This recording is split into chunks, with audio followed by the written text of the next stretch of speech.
7h11, 7h11, o governo do estado projeta lançar o edital de concessão do transporte da região metropolitana ainda no primeiro semestre deste ano. É a primeira vez que ocorre uma licitação para o transporte coletivo da região metropolitana de Curitiba, desde a implantação da rede integrada que aconteceu há 27 anos. A rede integrada atende atualmente 19 municípios, além da capital, e uma das novidades do edital é a inclusão de todas as cidades que compõem a região metropolitana, ou seja, passando de 19 para 28 municípios. Atualmente, cerca de 70% dos passageiros que seguem para Curitiba utilizam a rede integrada de transporte. A expectativa da Agência de Assuntos Metropolitanos do Paraná, a AMEP, que é aquela antiga Comec, vinculada ao governo, é de lançar o edital de licitação ainda no primeiro semestre deste ano. Então, caso o cronograma seja respeitado,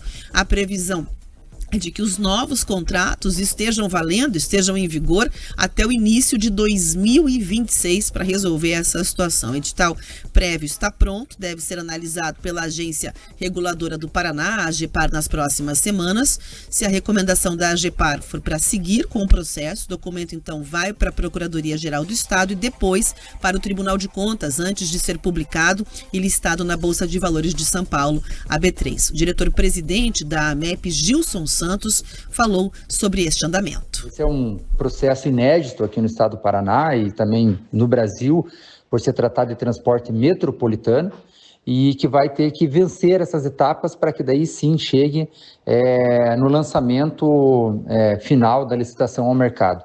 A intenção do governo do estado, inclusive, é que essa licitação ocorra na Bolsa de Valores, para que ela tenha uma maior divulgação, tenha mais concorrência, e tudo isso possa ter reflexo positivo, principalmente no desenvolvimento, na aplicação do serviço, que é atender o cidadão que utiliza diariamente esse transporte no deslocamento de uma cidade para outra. Essa é uma licitação muito aguardada, já que o serviço funciona há cerca de 30 anos. O seu funcionamento é um funcionamento bastante positivo em benefício da sociedade. No entanto, até hoje não há uma regulamentação, não há um contrato. Então, inclusive, há aí uma exigência legal de uma ação civil pública para que o Estado regulamente. Então, o processo licitatório, além de trazer benefícios, obviamente, para quem utiliza o sistema, com ônibus novos, com um novo sistema de bilhetagem, enfim, vai trazer também uma segurança jurídica, tanto para quem vai operar o serviço, para os operadores, mas também para o Estado. Período de contrato previsto é de 20 anos, estabelecendo a entrada de uma frota nova que responda aí aos quesitos de sustentabilidade ambiental, entre outras implementações. Todos os veículos também devem ser equipados com Wi-Fi. A explicação veio exatamente na declaração que nós acabamos de ouvir. Teve uma provocação, uma ação questionando como é que funcionava um sistema de transporte deste tamanho, dessa proporção, sem qualquer tipo de licitação por 27 anos. Desde 96 não existia um processo para que você tivesse a escolha, em tese, da melhor empresa pelo preço mais justo, que é isso que acontece quando você abre uma concorrência pública para prestar um serviço à população. E veja, nós estamos falando da região metropolitana de Curitiba. A região metropolitana tem a vida extremamente integrada com a capital. As pessoas vêm para cá, trabalham, voltam para casa, têm família, passeiam, uma série de finalidades. Agora, principalmente o trabalhador que utiliza o ônibus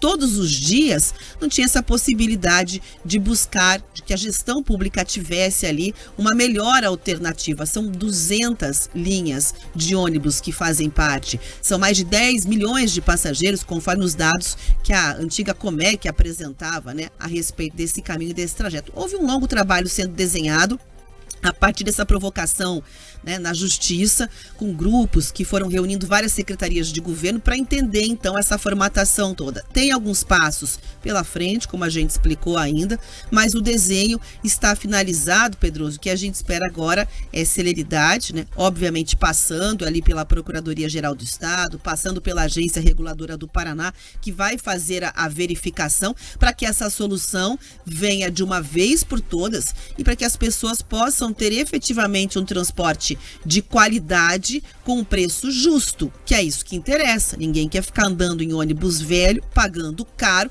porque uma empresa está lá estabelecida há 40 anos, há 50 anos. Tem que passar pelo processo para dizer, não, realmente ela era a melhor empresa, ou não, existia uma alternativa melhor no mercado que pudesse prestar esse serviço, porque impacta diretamente a vida das pessoas. E quando você fala de um processo de licitação, um processo de concorrência, e a Rafa acerta, porque você possibilita que outras empresas tenham um grau de competição, você também traz segurança para aquela que ganha. Rafa, porque vamos lá, você pensa o seguinte, você tem um contrato que você depende da boa vontade do gestor para renovar ou não renovar, você fica inseguro de realizar investimentos, porque pode ser que mude o gestor, pode ser que venha alguém com uma visão diferente, para não falar em outros tipos, né, de desvios que podem tirar ali quem está operando, e isso gerar um prejuízo enorme. Agora, falando concretamente, né, dessa licitação, acho que tem 2 pontos que são importantes de esclarecer.